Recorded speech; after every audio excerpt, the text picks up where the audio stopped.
Though many think of Warwick as no more than a beast, buried beneath the fury lies the mind of a man, a gangster who put down his blade and took up a new name to live a better life. But no matter how hard he tried to move on, he could never escape the sins of his past. Memories of better times come to Warwick in flashes before they're inevitably lost, replaced by searing echoes of the days he spent strapped to a mad scientist's table. Pumps and hoses used to inject chemicals were installed within Warwick's body, boosting his healing and allowing the scientist to gradually and painfully reshape Warwick, taking it so far to even sever and reattach Warwick's hand, augmenting it with powerful pneumatic claws. A chemical chamber was installed on Warwick's spine, pumping his nervous system with liquid fury whenever Warwick began to feel fear, pain, or hatred. He was forced to endure it all, every cut of the mad scientist's scalpel, but pain was thought to be a necessity. The scientist thought pain was the key to Warwick's final transformation. The chemicals allowed Warwick's body to heal through most of the physical damage, but his mind was shattered by the unending agony. Warwick struggled to recall a single memory from his past. All he could see was blood. Occasionally he could remember a little girl screaming something he couldn't understand. It sounded like a name he'd already forgotten. After weeks of this torture and chemical transmutation, Warwick's body finally gave. With the untimely death of his subject, the scientist disposed of Warwick's body and turned his mind to his next experiment. But death proved to be the true catalyst needed for Warwick's transformation. As he lay cooling atop a pile of corpses, the chemicals could finally complete their work. The chamber on his back began to pump, and the man was no more.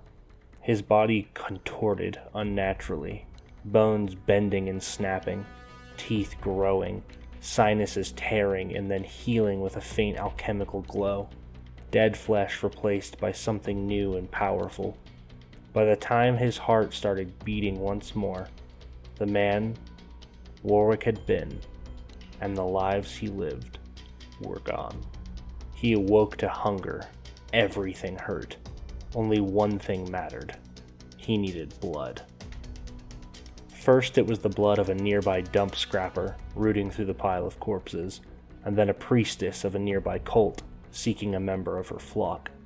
Then an inventor's apprentice, and a merchant, a card dealer, a trolley man. Warwick left bodies everywhere he went. Eventually, he set up a den and continued the slaughter, not caring who fell to his claws. So long as blood dripped from his teeth, he would feel nothing but a smear of red on his conscience, the hunger in his gut overwhelming any concern for his victims. Yet even as he surrendered to the beast, glimpses of his past began to haunt him. He saw a bearded man reflected in the eyes of a beggar as he tore out his throat. The other man looked somber, somehow familiar. There were scars on his arms. Sometimes as he fed in dark alleys on stray gangers, the flash of knives would remind him of an old blade covered in blood. Blood passing from the blade to his hands, from his hands to everything he touched. Sometimes he remembered the girl again, the bloody thoughts that plagued his mind. He realized that they had always been there. He realized that throughout his entire life, nothing he could do could get it off of his hands. He'd left so many scars that even if he didn't remember his past, the city would. When he peered into the eyes of criminals, the gang bosses, murderers, and thieves, he saw himself. The chamber on his back would fill his body with hate. His claws tore out his fingers. He hunted. No longer content to kill indiscriminately, Warwick now pursues those already covered in the stench of blood, just as he was when he was dragged into the mad scientist's door. He still wonders if he'd truly wanted this.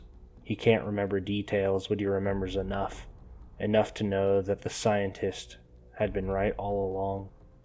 The good man had been a lie before disaster had burned it away, revealing the truth.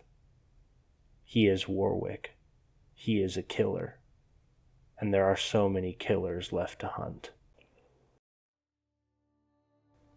Warwick shares many similarities to ancient legends of lycans, werewolves, and even the Wolfman. However, unlike those examples, Warwick is never shown to be able to transform back into his human form. Warwick also shares a great deal of similarities with other characters like Frankenstein, Dr. Jekyll and Mr. Hyde, and in some ways, Wolverine. Warwick is the embodiment of rage and carnage. He represents a person whom had always struggled with his past, whether it be trying to forget pieces of it or remember others. Physically, he is an engineered murder machine, a weapon who was never given a purpose from his creator, and so, he discovered his own purpose. When designing a stat block for Warwick, I was quick to think that a werewolf stat block would make a perfect starting point for him, but I instead decided that Warwick, with all of his chemical augmentations and metallic upgrades, would be closer to the stat block of a werebear. When talking about Warwick's alignment, it's a little complicated. You could claim that he's completely neutral, but he definitely has some sort of primal anger or savage type of thinking. I originally thought he might be chaotic good because he kills other criminals, but I think I'll settle with chaotic evil, considering I don't really think he cares what he kills so long as he gets his target. So I took the werebear stat block, and from there I increased its physical statistics and gave him some thematic adjustments, increasing things like his armor class and hit points. I gave him saving throws and immunities to things like diseases, fears, and poisons, because of all the chemicals pumping through his veins and his unending rage. I decided that Warwick should not get complete immunity to attacks like the werewolf, werebear, and other variants. The reason for this is because he never shows that he has the ability to ignore these types of damage. However, to compensate for the lack of immunities that the normal werebear would get, I decided to give him resistance to normal attacks and some cheeky healing features. Life-stealing effects in D&D usually require necrotic damage, but I have decided that Warwick can just absorb the life energy he gets from the blood that he spills. So whenever Warwick damages a living creature, he can regain a number of hit points from that attack equal to half the damage that he deals. This is quite a powerful ability, but it does require a target to be within clawing and biting range. You could also allow your players to disable this ability via acid or fire damage, much like a troll's regeneration. The reason you could add this is because Warwick is affected by the Grievous Wounds debuff from League of Legends. Warwick also is known to hunt down injured creatures and go in for a kind of blood frenzy. If Warwick is within 120 feet of a creature who is missing more than half of their maximum hit points, he gets special benefits against his wounded prey. He can charge after them 20 feet per turn faster, he can attack them 2 more times per round, and he can capture their scent, making it almost pointless to try and hide from him. Moving on to his attacks, we kept the basic claw and bite attacks from the werebear stat block, but added a little bit of a different benefit for the bite. Normally in League of Legends, Warwick would lunge and follow a target while he was biting them, but that seemed really hard to explain or come up with a good use for in the D&D 5e combat system. So instead, when Warwick bites you, he wounds you so badly that you can only move at half your normal movement speed, and you cannot make reactions that turn. Now, because Warwick has such a legendary reputation, I thought he deserved some actions that reflect that status. With his legendary actions, Warwick can make up to 3 extra claw attacks and heal from them per round. Warwick can lunge and bite at a target who might try to flee from him, and last but not least, we have given him a fairly similar ability to his ultimate from League of Legends. Basically, Warwick can launch himself up to 20 feet away and make his normal 2 claw attacks. If one of these claw attacks lands, the damaged creature must attempt to overpower Warwick in that instant or become grappled by Warwick and held at his mercy. This attack can be used to surprise and disrupt a character and potentially put them at a low enough health to get his blood frenzy benefits. For his reactions, we have given Warwick the ability to impose disadvantage on one melee attack that might hit him each round. His primal nature and murderous glares would probably make the toughest of adventurers flinch.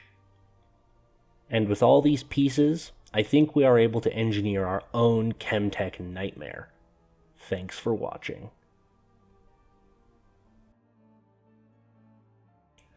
Hey, did you know that over 97% of you guys watching are not subscribed? I haven't been able to upload as much as I would like to, but I'm hoping that with this new year, I could try to hit some new goals. These videos take 4 to 12 hours to make sometimes, and I have been really wanting to make some great content for you guys to watch. I just haven't been able to with things like my job and other responsibilities. But if you could please subscribe to the channel, give your favorite videos of mine a like, and hit up that comment section, then maybe we can talk ideas for the next video, or series that you might like to see. Thank you for the amazing support over the last few years, and I'll see you guys in the next video.